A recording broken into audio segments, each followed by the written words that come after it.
Hoy vamos a hablar. Mi respuesta determina mi destino. Mi respuesta determina mi destino. ¿Cómo es el título de la enseñanza? Mi respuesta determina mi destino. Mi respuesta determina mi destino. Vamos a leer Lucas 23:39.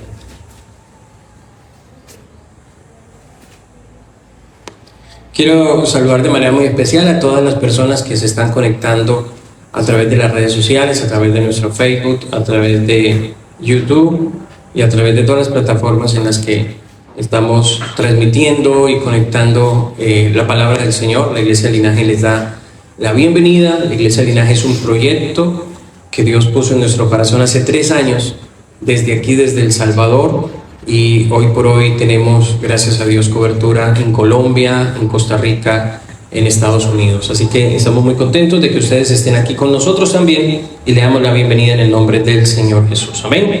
Lucas capítulo 23, verso 39. Voy a leer la PDT en este momento. Dice la palabra del Señor. Uno de los criminales también empezó a insultarlo. ¿No eres el Mesías? Entonces sálvate a ti mismo y a nosotros también. Pero el otro criminal lo reprendió y le dijo: ¿es que no tienes temor de Dios? ¿Acaso no estás bajo la misma sentencia? Tú y yo merecemos morir por lo que hicimos, pero este hombre no ha hecho nada malo.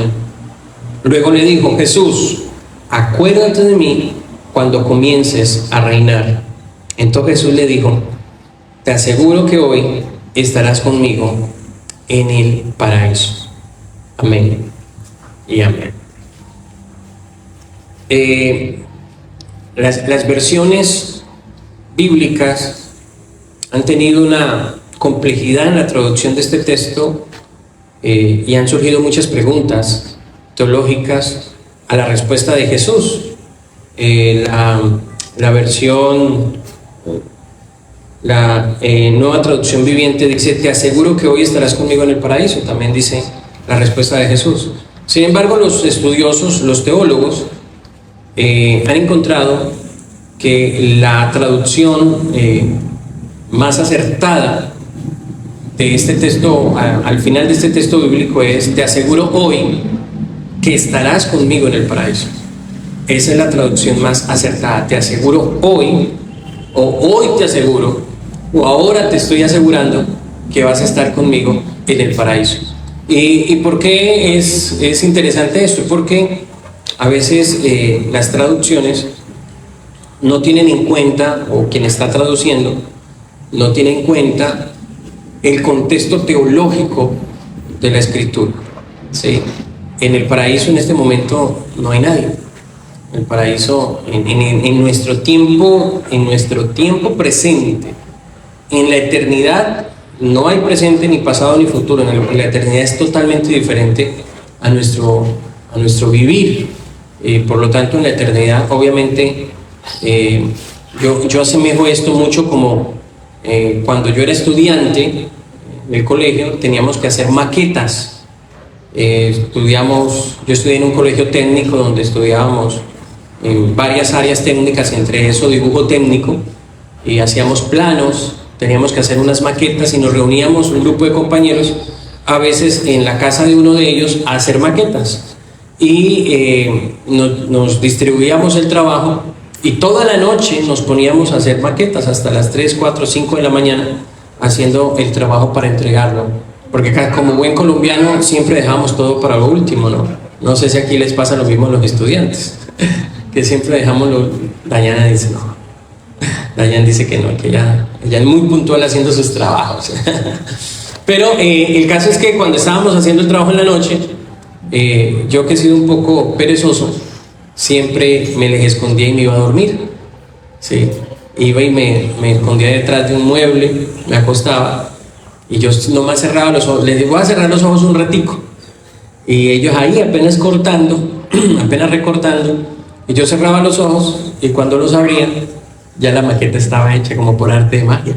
Solamente era cerrar los ojos y al abrirlos ya todo estaba hecho. Pero ¿qué era lo que había pasado? Mientras que yo estaba dormido, ellos estaban trabajando. ellos no estaban durmiendo, ellos estaban trabajando y haciendo la maqueta y haciendo el trabajo. Y teníamos un compañero, Julio César, que era el más aplicado en dibujo técnico y hacía las cosas muy bien. Entonces yo comparo mucho el dormir o ese ejemplo con lo que sucede con el paso de lo efímero o de lo temporal a lo eterno. Y por eso la muerte es representada como un sueño, ¿sí? Es representada como un sueño, como una persona cuando muere es como si cerrara los ojos. Y en ese instante que cierra los ojos, para nosotros han pasado años y años con la persona fallecida, pero para él solamente fue un cerrar y un abrir de ojos. No sé si me estoy haciendo entender. ¿Sí me estoy haciendo entender, iglesias? O sea, para la persona que está viviendo el estado, la situación de dormir, para él solamente fue cerrar los ojos y abrirlos. Fue un instante, no corrió el tiempo para él. Pero para los que están en el área temporal o los que están despiertos, sí pasan las horas y pasan los minutos, y lo que hacen es uno mirar al que está dormido y decir, vea, este no ayuda, ¿ya? Lo mismo sucede con la muerte. Con la muerte sucede, y es que la gente que sigue viva, pues sabe que uno está en el hueco y para uno está durmiendo, pero la gente que murió fue un instante, se murió y ya despertó en donde tenga que despertar, que es el juicio del Señor, porque después de la muerte viene el juicio, dice la Escritura. Entonces, los teólogos hoy en día han determinado que realmente el texto se traduce, te digo hoy que estarás conmigo en el paraíso. O sea, es una promesa del Señor al que está muriendo al lado de él, y que se la hizo en ese momento. No era que en ese momento se iban para el paraíso, porque en lo temporal, en nuestro estado temporal, eso no ha sucedido todavía. ¿Me hago entender? En nuestro momento todavía no ha sucedido el juicio de Dios, todavía no ha sucedido. ¿Amén? Pero bueno, hoy no vamos a hablar de esa teología, hoy no vamos a hablar de la eternidad como tal, sino que vamos a hablar sobre mi respuesta determina mi destino. Y alguien dijo que las decisiones que tomemos determinarán nuestro destino.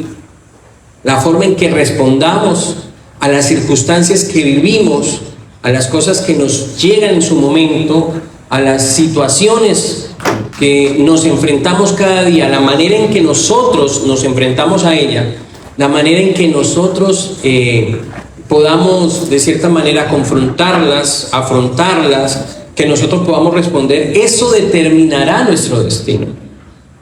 Amén. De igual manera, la manera en que nosotros respondemos a las situaciones y las circunstancias tendrán un poder acerca de nuestro futuro. Yo no sé si en algún momento usted ha vivido la experiencia con sus hijos, que usted les dice algo y solamente está esperando cómo te va a responder. Y usted dice, si me responde de tal manera, ya tengo listo aquí el garrote. Y si me responde de otra manera, el cincho, dicen acá la correa, el cincho, el cinturón.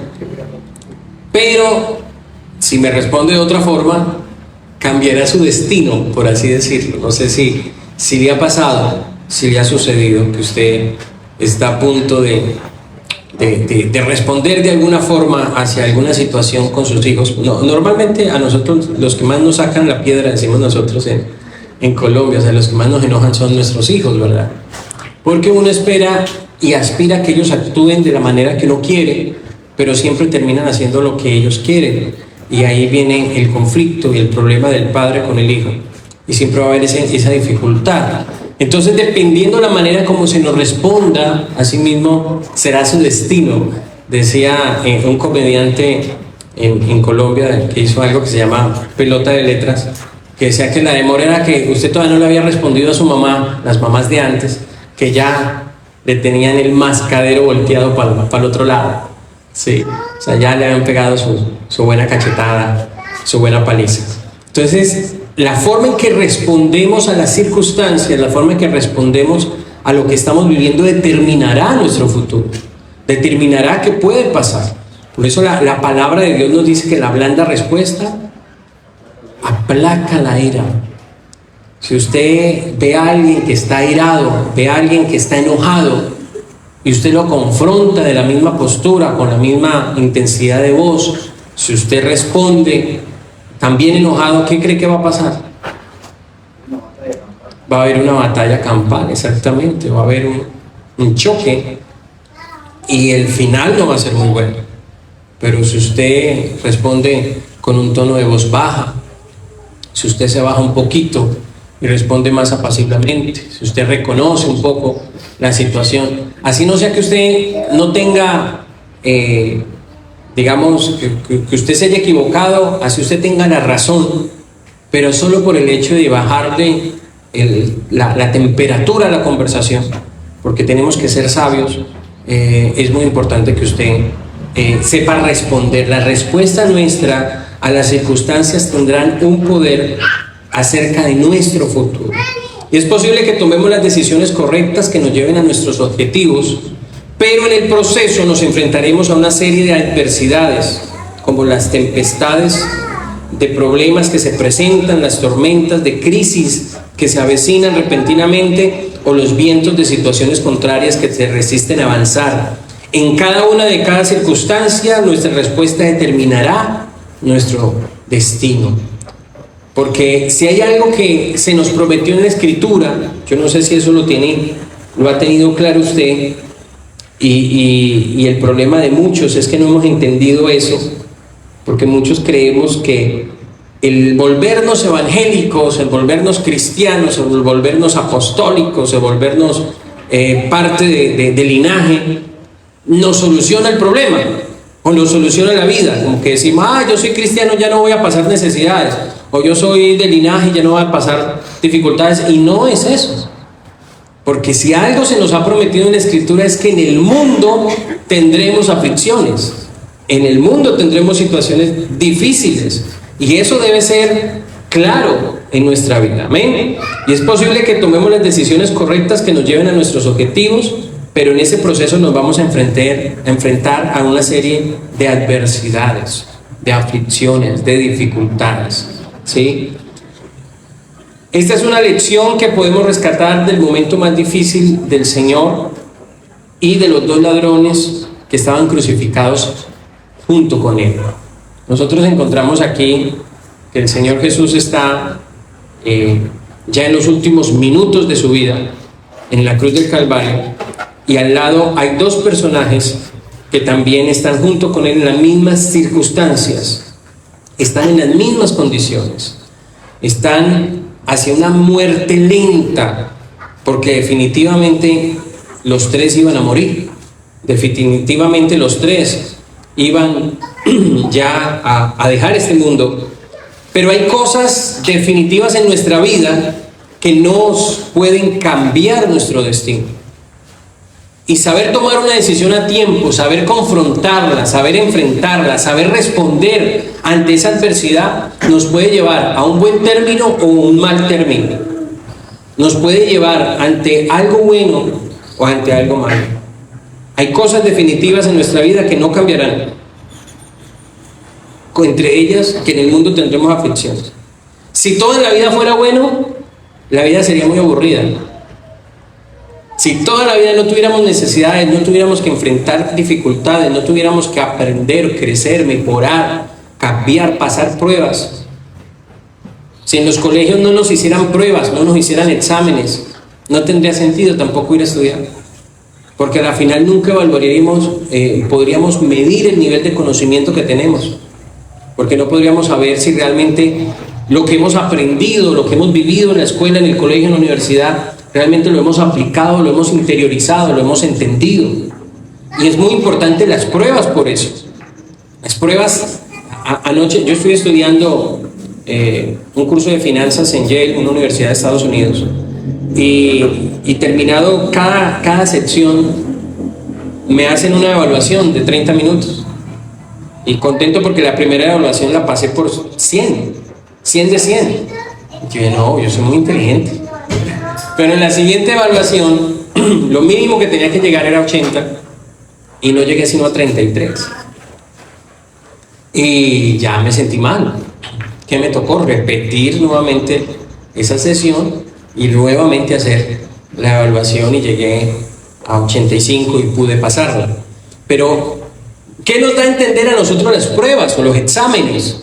Si interiorizamos el conocimiento, si entendimos el sentido de la vida, si entendimos lo que aprendimos en ese momento, si estamos hablando de educación, si entendimos el curso, si entendimos la enseñanza, con la prueba, con el examen, lo que estamos diciendo es realmente lo interioricé, lo entendí, lo comprendí y lo puedo aplicar en mi vida. Lo mismo sucede en la vida cotidiana, iglesia. A veces nosotros nos quejamos de las pruebas, nosotros nos quejamos de las dificultades, pero las pruebas, las dificultades, los exámenes que nos da la vida es algo que nos permite a nosotros interiorizar, o por lo menos demostrar si interiorizamos el conocimiento que hemos adquirido durante el tiempo que hemos estado viviendo. Si usted lleva un montón de tiempo viviendo con una persona que se comporta de X o Y manera, y después de tantos años usted no ha aprendido a convivir con esa persona, no ha aprendido a sobrellevarla, si no ha aprendido, entonces ya usted no va a aprender nunca, porque no ha interiorizado, no ha analizado, no ha aprendido de las circunstancias. Y las pruebas en la vida nos permiten eso. No debemos de quejarnos de las pruebas nos permiten demostrarnos a nosotros mismos que estamos creciendo, que estamos aprendiendo, que estamos nosotros en el camino hacia el crecimiento personal, que es lo que Dios nos permite a nosotros durante el corto periodo de tiempo que vamos a estar en esta tierra, porque 70, 80 años realmente es muy poco el tiempo que podemos estar en esta tierra. Pero lo que Dios espera de nosotros es que en este tiempo lo aprovechemos y aprendamos y captemos la enseñanza que a través de la vida, del diario vivir, el Señor nos muestra a nosotros. Entonces, dependiendo de cómo nosotros respondemos a las circunstancias, cómo nos enfrentamos a las circunstancias, así será el resultado de nuestra vida, así será el resultado de nuestro futuro. Amén. Los dos ladrones nos enseñan qué clase de respuesta en medio de la crisis podemos tener.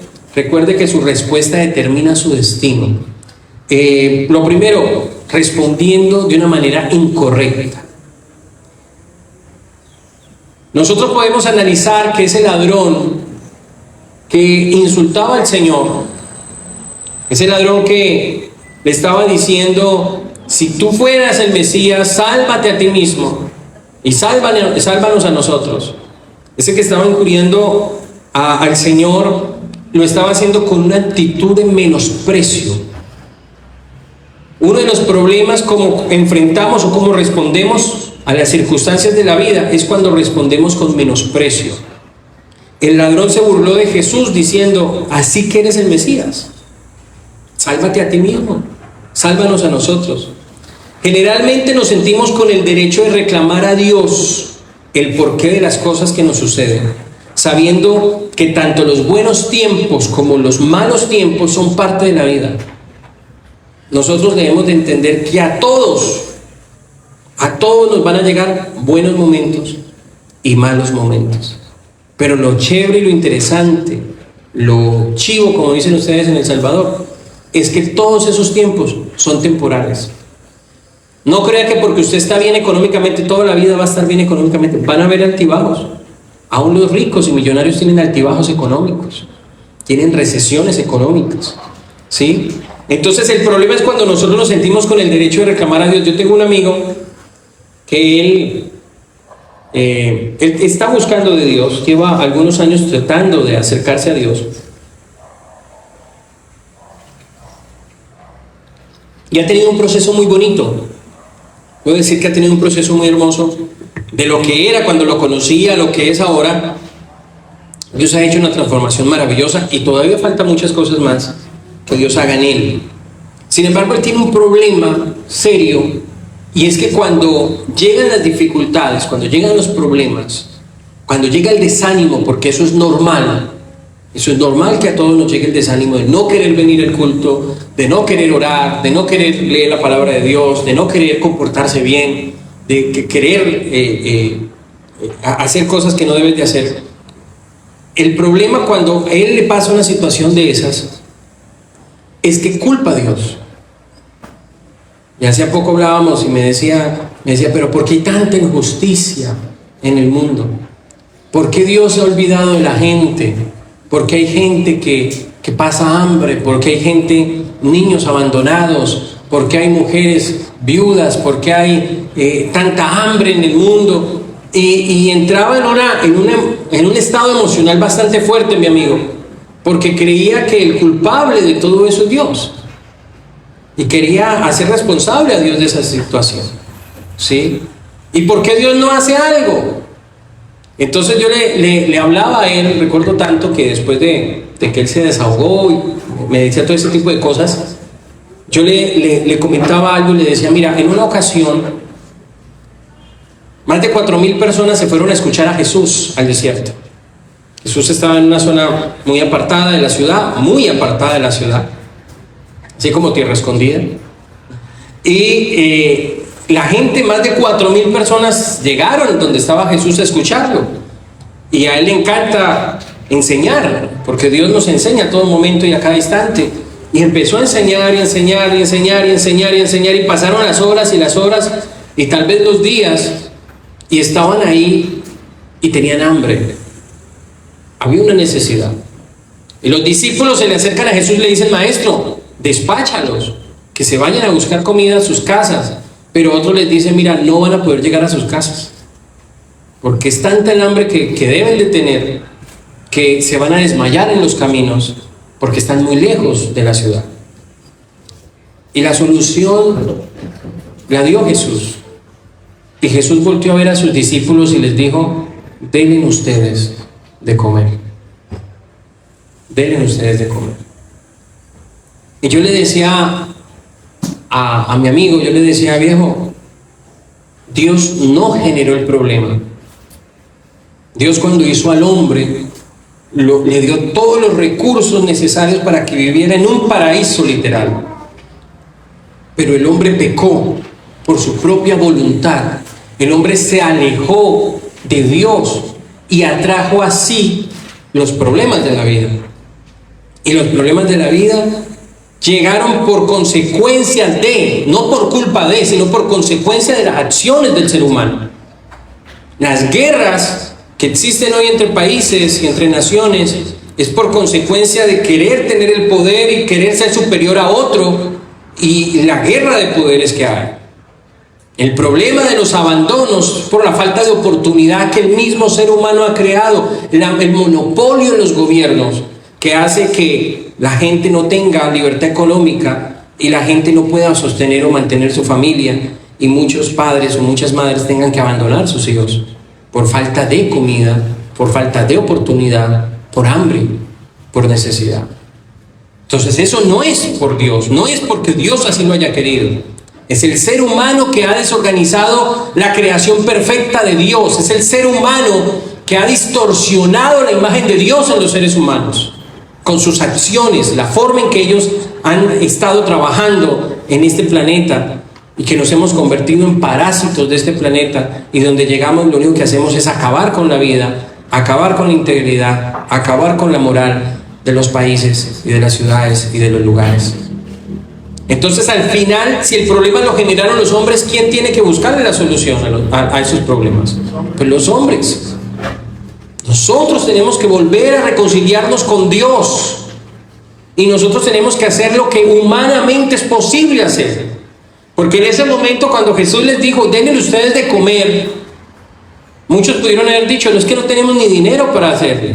Si tuviéramos los recursos económicos, pudiéramos decir, mira, aquí está esta plata, vamos y compramos pan y les traemos, y que nos esperan aquí sentaditos. Pero ni siquiera dinero había. Pero de repente aparece un muchachito con 3 panes, 5 peces, y eso parece insignificante ante 4,000 personas. Parece insignificante frente a tanta necesidad. Y yo le decía a mi amigo, no es que esté mal quejarme porque hay hambre en el mundo. No es que esté mal que no me sienta mal porque conozco una familia que está pasando hambre o necesidad. Eso es empatía, y eso está bien. Si yo sé que hay una familia en X lugar donde qué sé yo, falleció el padre de familia y no tienen trabajo, no tienen comida. Yo no tengo que alegrarme por eso.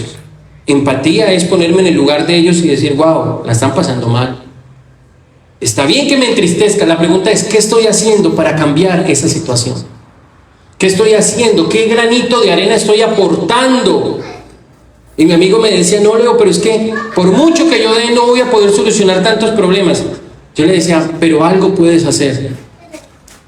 Por muy insignificante que sea tu aporte, Dios puede hacer grandes cosas. Porque este niño apareció con 3 panes, con 5 peces. Apareció con algo poquito, algo que aparentemente es insignificante. Pero él tomó esos 2 panes, esos 5 peces y los multiplicó. Los multiplicó y los repartió. Y todos comieron tanto que sobró. 12 cestas sobraron. Y aquí iba con eso y yo le decía a mi amigo, mira, la situación es que siempre va a haber hambre en la tierra. Inclusive el día que ungieron al Señor con perfume de alabastro, uno por ahí dijo, uy, hubieran vendido mejor ese perfume que es bien costoso y se lo hubieran dado a los pobres. Y el Señor le dijo, mira, a los pobres siempre los tendréis. En otras palabras, en esta tierra siempre habrá necesidad. Usted quiere ser filántropo, que ojalá todos pudiéramos serlo. Si usted quiere ayudar a la comunidad, ojalá todos quisiéramos hacerlo. Siempre vas a tener la oportunidad de ayudar a la comunidad. Siempre va a haber una necesidad de hacerlo. Porque a los pobres siempre los vamos a tener en esta tierra. Siempre va a haber necesidades. Ahora, la situación es, ¿cómo confronto yo la adversidad y la situación? ¿Será que tengo el derecho de reclamarle a Dios por las circunstancias y responsabilizar a Dios de todo lo que nos está sucediendo? ¿Será que tengo el derecho de culpar a Dios? A mí me encanta un meme de un niño, que son 2 imágenes, y el niño está llorando y dice, Dios mío, no sé por qué me pasa eso. Y luego en la otra imagen sale riéndose, yo ya sé por qué. No sé por qué estoy sufriendo. Y dice, yo ya sé por qué. ¿Sí? Y eso nos sucede a nosotros, mientras que nosotros nos hagamos la víctima. Dijo el meme, la víctima. Mientras que nosotros seamos la víctima y nosotros no seamos responsables, vamos a tener una actitud de menosprecio delante de Dios. Es que Dios no me ayudó. Me voy en la moto sin gasolina y me quedo varado. ¿Y a quién culpo? ¿La culpa es de quién? La culpa es del que se llevó la moto sin revisarla. La culpa es el que se llevó el carro sabiendo que el carro estaba varado. Y después se pinchó, después se le dañó el carro, después se le quemó el carro. Grandes pruebas. Yo les decía la vez pasada, ¿no? Vi al hermano que se había cortado una mano. Las pruebas por el servicio a Dios. Yo le dije, eso son pruebas por no usar guantes. Porque usted sabe que es un peligro. Y si usted tiene que cuidarse de eso, no culpes a Dios. No señales a Dios. Porque eso sería responder ante las circunstancias con menosprecio. Tenemos que hacernos responsables de las pruebas. Yo puedo decir que el 90% de las pruebas, hasta el 99% de las pruebas que nosotros los seres humanos vivimos en la iglesia o los cristianos vivimos, son pruebas que nosotros mismos nos metimos, en las que nosotros mismos nos hemos metido. Que Dios en su misericordia y en su gracia nos ayuda a salir de ellas es otra cosa. Pero qué bonito es que aprendamos a entender en las circunstancias que nosotros estamos viviendo. Al sentirnos con el derecho de reclamar, responsabilizamos a Dios de todo lo que nos está sucediendo. Lo cierto es que el ladrón había cometido algo muy serio y su consecuencia era la muerte. Que estaban destinados a morir. Es lo que ellos habían hecho. Era el juicio que ellos tenían. Hay cosas en la vida en la vida de uno son el resultado de nuestras acciones. Como dice la frase, lo que siembras, cosechas. Eso que siembras vas a cosechar. Es la ley de la siembra. Si usted va y tiró frijol, usted no espere que le salga elote. Ejote sí, pero elote no. Entonces, es así. Si usted está sembrando discordia, si usted está sembrando dudas, si usted está sembrando situaciones difíciles, no espere tener una vida tranquila. Es lo que usted va a recibir.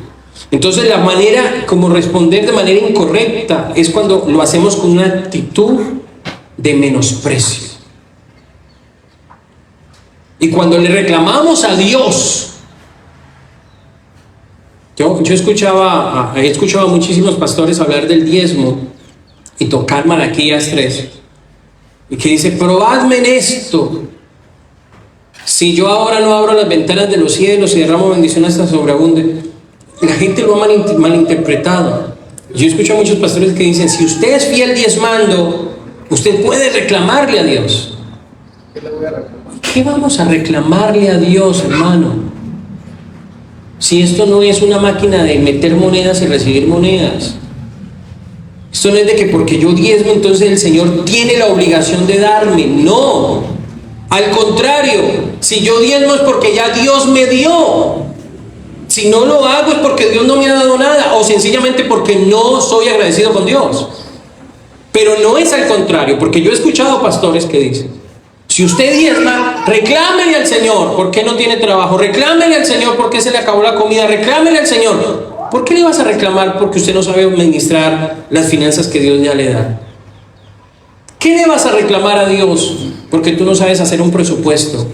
Y de último, si sobra, sacas la ofrenda y sacas el diezmo. ¿Qué le vas a reclamar a Dios? Ningún ser humano está en la posición de reclamarle a Dios. ¿Recuerda lo que hablábamos de Job? ¿Recuerda la postura de Job? La situación de Job, lo enseñamos hace algunas semanas atrás. Job creyó que podía reclamarle a Dios. Job creyó que podía hablar con Dios. Y después Dios se le apareció y le dijo: bueno, ahorita sí, amárrate los pantalones y compórtate como hombre, porque ahora voy a preguntar yo, dice el Señor. Y después de la conversación, Job tiene que estar humillado en el suelo y diciendo: soy un gusano, y realmente de oídas te había oído, solamente de dichos te había escuchado, te conocía solamente por lo que otros habían dicho, mas ahora mis ojos te ven, ahora te conozco. Y reconozco que lo único que yo soy es un gusano. Ningún ser humano está en la posición de confrontar al soberano del universo, al Rey de Reyes y Señor de Señores. Solo su gracia y su misericordia es lo que nos permite y nos mantiene vivos, hermano. Si no, como las hormigas que aplastamos, fuéramos nosotros, como las hormigas que pisamos. No somos nada, pero para Él, a Él le plació amarnos. Él quiso. ¿Por qué? No lo sé. Porque si lo supiera, tuviera un motivo para amarnos. Pero no existe ningún motivo para que Dios nos amara, iglesia. No existe ningún motivo para que Dios permitiera que Jesucristo derramara hasta la última gota de su sangre por usted y por mí. No existe ningún motivo. Porque desde la coronilla hasta la planta de los pies, una sola llaga es lo que somos. Pero a Él no le importó eso y nos quiso amar con amor eterno desde antes de la fundación de la tierra. Yo creo que eso es maravilloso, yo creo que eso es poderoso, su amor y su misericordia. Gloria a Dios, gloria a Dios. Una actitud inconsciente, ya hablamos de una actitud de menosprecio, ahorita una actitud inconsciente. Estamos viendo cómo se responde o cómo respondemos de manera incorrecta ante las circunstancias de la vida. Y yo sé que a usted le ha pasado eso. De una manera de menosprecio, cuando usted cree que Dios tiene la obligación de darte, y no es así. Una actitud inconsciente. El ladrón que está al lado le dice al ladrón que está menospreciando al Señor y le dice: ni siquiera temes a Dios ahora que estás condenado a muerte. Permanecer bajo una actitud inconsciente no nos permite ser objetivos y ver con claridad, iglesia. Generalmente somos conscientes de nuestro alrededor, de las personas, somos dados a poder ver la paja del ojo de nuestro hermano y no la viga que nosotros tenemos. Si no estás consciente de uno mismo, en cualquier situación responsabilizaremos a otros. Yo recuerdo que estaba por ahí en una ciudad muy fresca. Estoy que me voy a esa ciudad, está haciendo los calores horribles acá en San Miguel. Y recuerdo tanto que hablaba con una hermana. Y de por sí los seres humanos, no sé si solo me pasa a mí,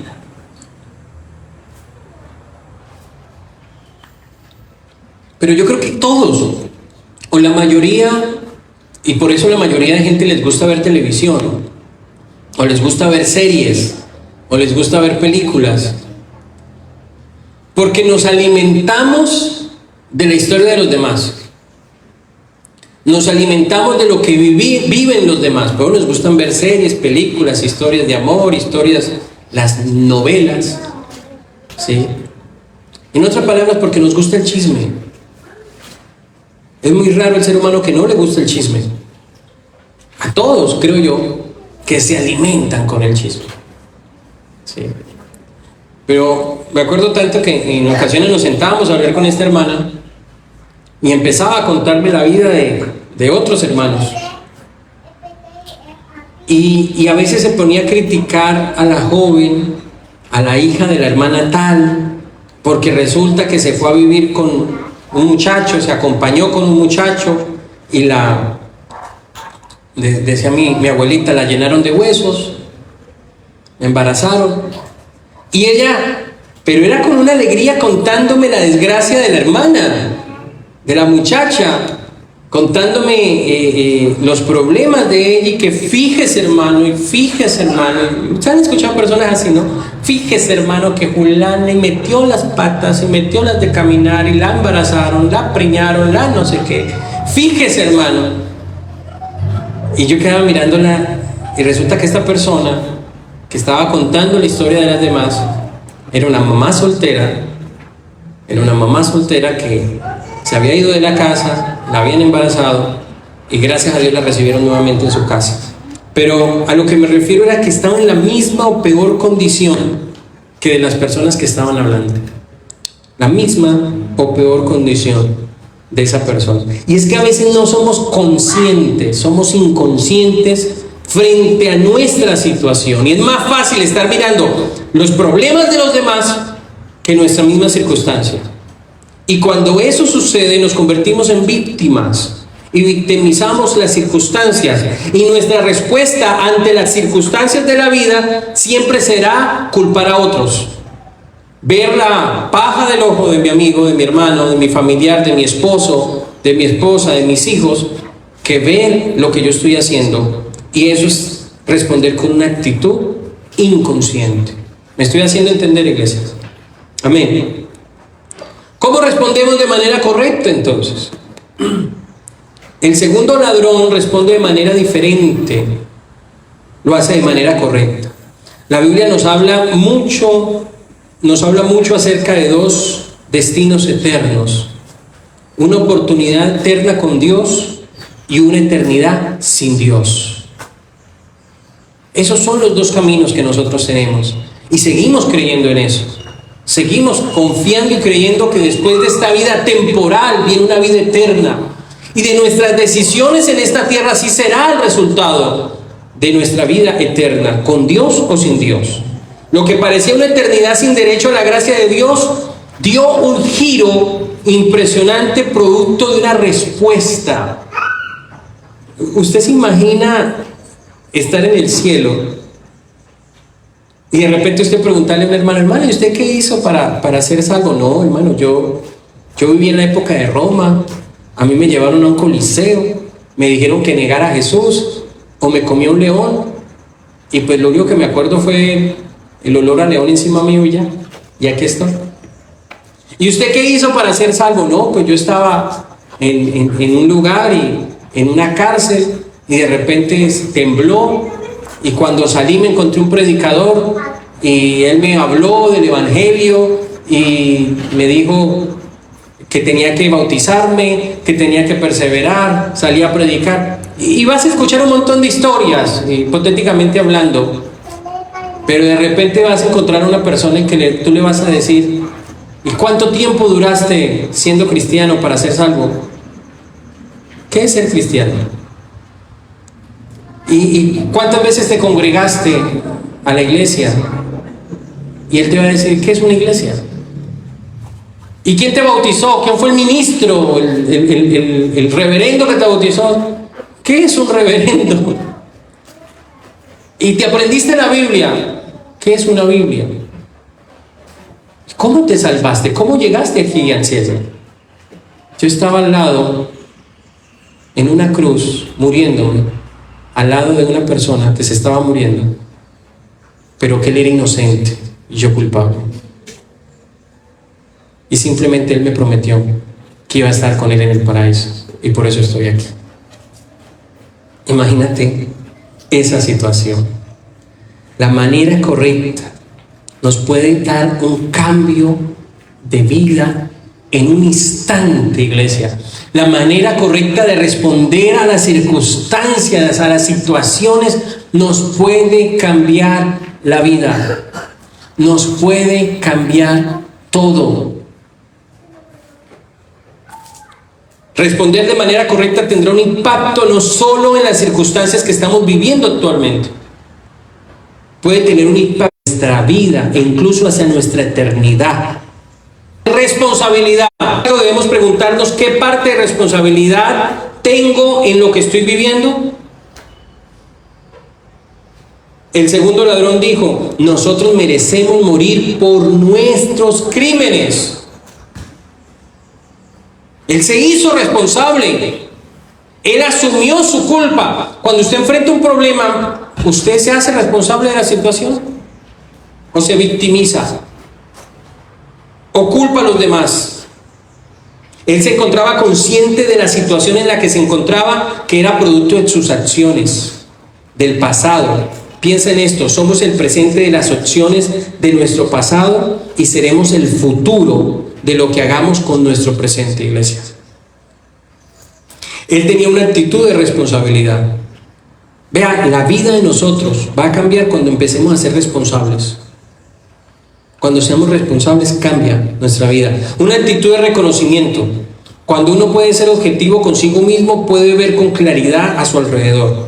Eso fue lo que pasó con el segundo ladrón. Él fue objetivo con él mismo y sabía que su circunstancia había sido definida por las decisiones de su pasado. Por lo tanto, podía ver con claridad y declarar acerca de Jesús.